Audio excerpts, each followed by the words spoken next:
Menteri Luar Negeri Cina, Wang Yi, datang ke Indonesia pada pekan lalu.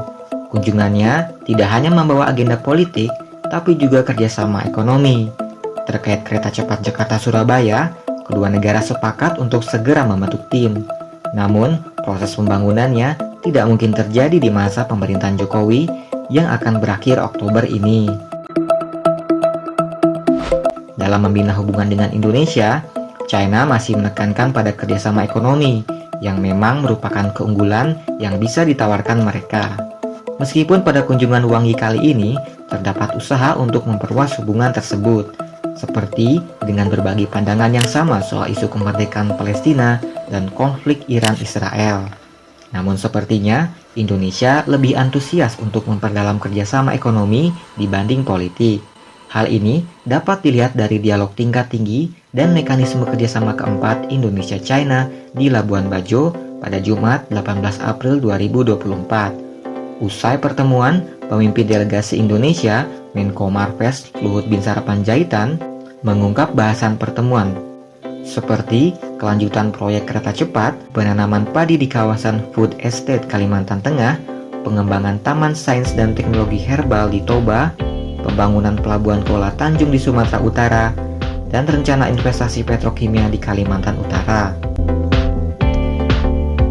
Saya harap pemerintah China, China Development Bank, dan China Railway terus memberikan atensi prioritas dan dukungan finansial, serta pengalian teknologi pengoperasian kereta cepat Jakarta-Bandung, kata Luhut. Menurut Luhut, sudah selayaknya proyek kereta cepat Jakarta-Bandung diperpanjang hingga ibu kota Jawa Timur, Surabaya, dan mengusulkan pembentukan tim gabungan untuk mempercepat rencana tersebut. Sebelumnya di Jakarta, Kamis 17 April 2024, Presiden Jokowi kepada Wang Yi juga mendorong percepatan studi kelayakan proyek kereta cepat Surabaya dan meminta Cina membangun moda transportasi di ibu kota baru Nusantara.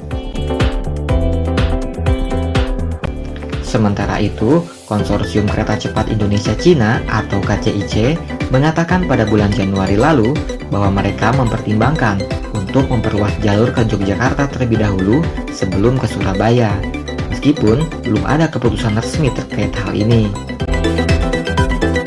Proyek kereta cepat Jakarta-Bandung senilai 7,3 miliar dolar Amerika Serikat merupakan bagian dari Belt and Road Initiative China yang beroperasi secara komersil pada Oktober tahun lalu dan kini mencapai rata-rata 15.000 penumpang per hari dalam 3 bulan terakhir. Pada puncak arus mudik lebaran, jumlahnya naik 34% mencapai 21.422 penumpang. Pengamat ekonomi Universitas Padjadjaran, Yayan Sutyakti mendukung rencana perpanjangan kereta cepat bersama China yang memungkinkan lebih murah daripada bersama Jepang.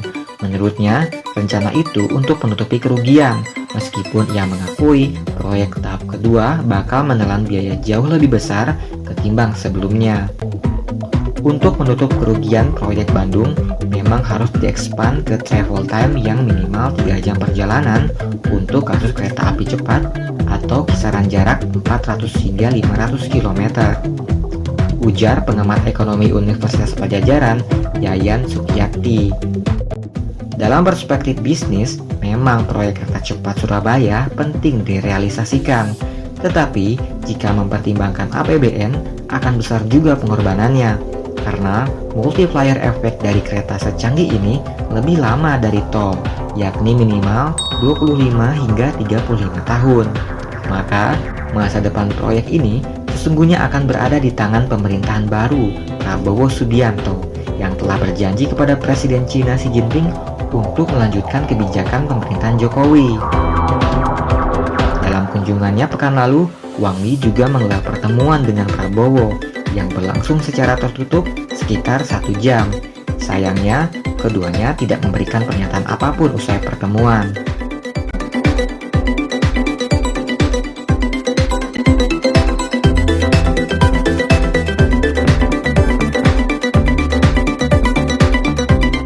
Ikuti berita Indonesia di mata dunia hanya di channel ini.